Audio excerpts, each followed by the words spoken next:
Hello, my name is Marc Guiliani. I am here to read Day 13 of the consecration to St. Joseph. The great Venerable Joseph Vincenti once said, "The position of St. Joseph as husband and foster father gives witness to the dignity of fatherhood." Christians use many terms to describe the fatherhood of St. Joseph.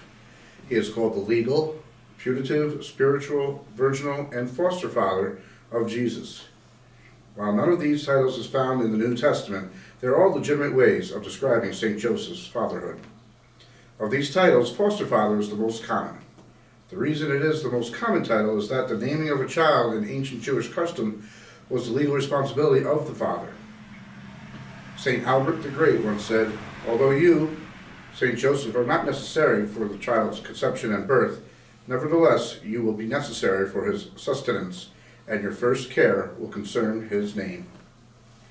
St. Joseph's legal responsibility of naming the Christ child was given by God when the angel revealed to St. Joseph that he was not to be afraid to take Mary and the child in her womb into his home and under his care. St. Joseph's role of naming the Savior is an extremely important one. It is meant to signify the world that St. Joseph is the legal father of Jesus.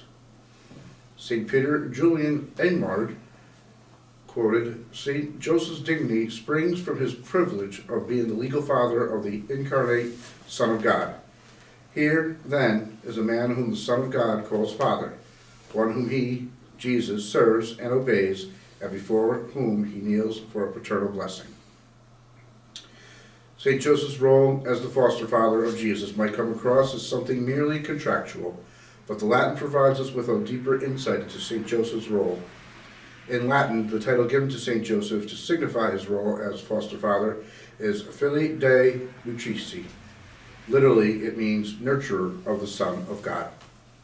As you can see, the title foster father is a very poor translation from the Latin original. Calling St. Joseph the foster father of Jesus is valid, of course, but it needs to be emphasized that St. Joseph's fatherhood was more than a legal fatherhood. St. Joseph's fatherhood was an authoritative, affectionate, faithful, and everlasting fatherhood. St. Joseph's spiritual fatherhood is forever. The loving relationship between a spiritual father and the child endures forever. In other words, Jesus continues to be the son of Joseph in heaven. In paradise, St. Joseph no longer exercises a legal fatherhood over Jesus, but his relationship of love, affection, and faithfulness toward Jesus, as well as the mystical body of Jesus, remains. Unlike marriage, where the relationship does not remain into eternity, St. Joseph's spiritual fatherhood over Christ and his mystical body endures forever.